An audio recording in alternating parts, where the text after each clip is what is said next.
কার কাছে এসেছেন? যে আমি অথবা .com থেকে এসেছি, মিসেস শাহিদার জন্য একটি পার্সেল রয়েছে ছিল। জি, আমি শাহিদা আক্তার। আচ্ছা, এখানে একটা সাইন করবেন প্লিজ।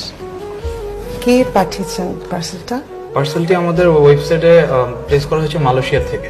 তপু, তোর মনে ছিল? কোনটা আম্মু? কি আবার, আজকে যে আমার ম্যারেজ অ্যানিভার্সারি। তোমার অ্যানিভার্সারি? ঢং করবি না, একটু আগে তো তুই কেক পাঠিয়েছিস। আমি কই কেক পাঠাইলাম? কবে? তপু, আম্মু আমি কেক পাঠাই নাই, সিরিয়াসলি আমি কেক পাঠাই নাই। তাহলে কে পাঠালো? সালাম আলাইকুম আন্টি। ওয়ালাইকুম সালাম। কেমন আছো বাবা? আন্টি ভালো আছেন আপনি? খুব ভালো আছি। আন্টি, কেকটা আমি পাঠাইছি। তুমি? জি আন্টি, আপনার এই বোকাশোকা ছেলেটা সারাক্ষণ আপনাকে মিস করে, শুধু আপনার কথা বলে। ওর কাছ থেকে জানতে পারলাম আজকে আপনার ম্যারেজ অ্যানিভার্সারি। আমার তো মা বাবা কেউ নাই, আমার গিফট দেওয়ারও কেউ নাই।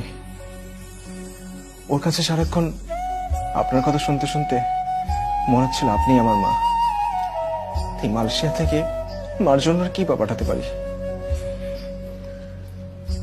তাই মনে করলাম একটা কেকই পাঠাই। কি আমার মা তো তোরও মা।